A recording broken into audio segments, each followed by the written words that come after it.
Hey everyone, this is Wendy. Today I am not reviewing a product. I'm actually reviewing a cookbook. Well, not a food product, but a cookbook. Heidi and I both received a copy of this, and as promised, we are going to review it. Now, for those out there, when we do receive products, we review them honestly for you. So, the people who send it to us are at risk because if we don't like it, we're going to tell you we don't like it. So, what we're going to do with this cookbook is myself and Heidi and her husband are going to try out a few recipes, and we're going to come back and give you a review of how well the recipes actually worked as they're displayed in the book. But today I want to show you the book as if you're picking it up on the shelf and give you some highlights on what you can find inside.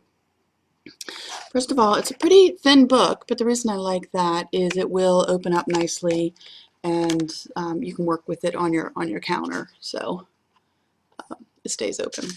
What you see inside, all right, so let's just take a close look. Let's allow it to focus. What we have here is on each page, it has the name of the recipe. Underneath of it, it tells you what it's free from. So it's already gluten, egg, and dairy free, but at the top it also tells you other ingredients that it is free of. And at the top it just gives you a little tidbit of information. Each page has a little bit of something that you can learn, and then all the ingredients and step-by-step instructions. And in the lower corner it gives you calorie and protein and all that good stuff, carbohydrates. So you can see. So that's a general layout of a recipe page. Over here it tells you what it yields, like how many servings. So it's pretty well laid out.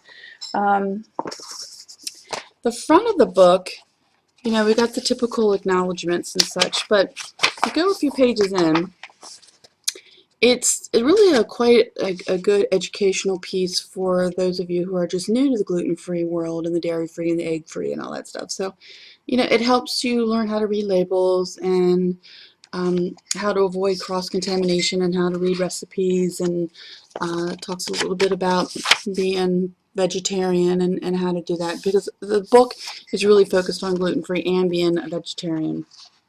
And then you go in and you get gluten-free ingredients and tips for success. And here we go. Heidi and I just love this picture.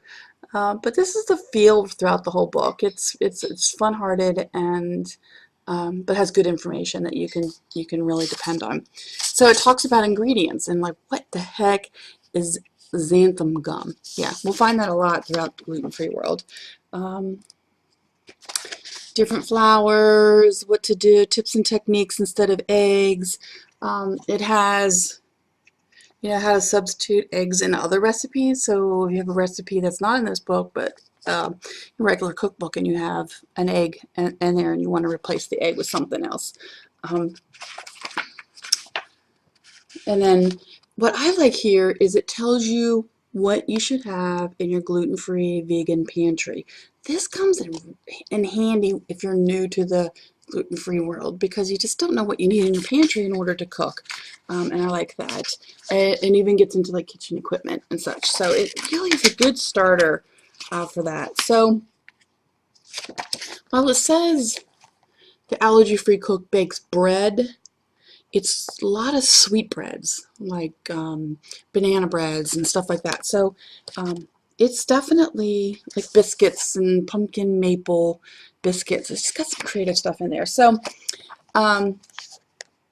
it is in the United States, it's priced at $14.95, in Canada at $17.95. So I think it's a good price for what you get, and I would love to hear from anyone who has already used this book and if they like it. So wish you the best of luck with your gluten-free vegan cooking.